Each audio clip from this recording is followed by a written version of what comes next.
There is one more piece I want to add. I want to add an audio wave spectrum. So I'll go ahead and I'll press Command Y on the keyboard to create a new solid, or I'll go up to Layer, New, Solid. We'll create a white solid, make it the size of the composition, and press OK.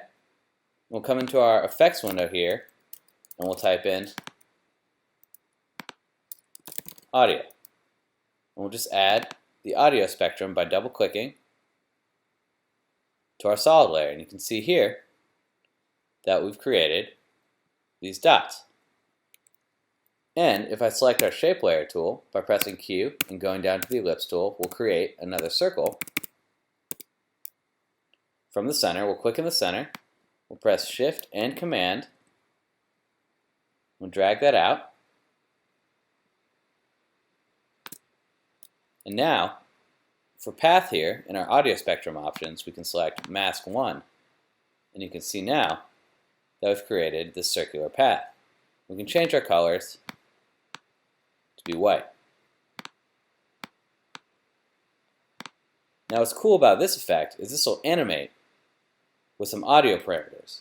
If you like the dots as they are, feel free to keep them like this, but I have an audio clip here, and if I drag this into our composition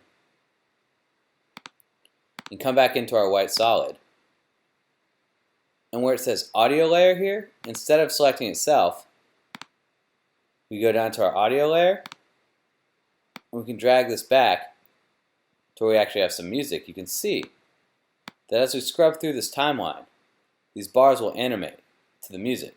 We don't actually even need to hear the music, but this gives it a little extra motion. So we can just turn off that speaker there, so that when we render we don't hear the music, but it will still affect our pattern.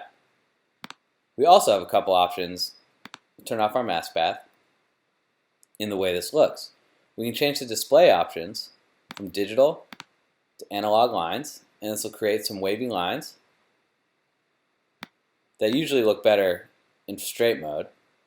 Go ahead and solo that for now. So as we scrub through, we can see how these animate. We can do analog dots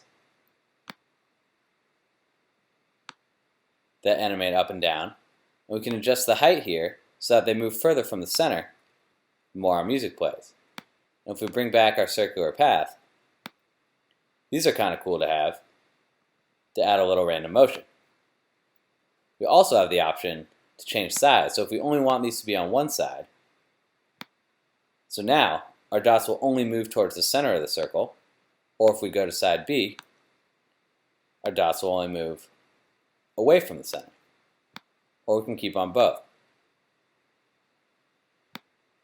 You can change the thickness here if we want bigger dots, make it smaller. And if you adjust these bands here, you can make more dots, or if you bring it down, you can have less. So again, this is something to adjust, all to taste. There's no right or wrong here, just whatever you think looks good. So I'll unsolo that. And I think these dots as is make things look kind of messy. So I'll just go ahead and switch that back to digital. These bands are a little high, and I actually only want them to go towards the center of the circle. So I'll just switch that to side A. So now as we play through, get this nice motion. I want to scale this up a little bit so that it hits the outside of our circle.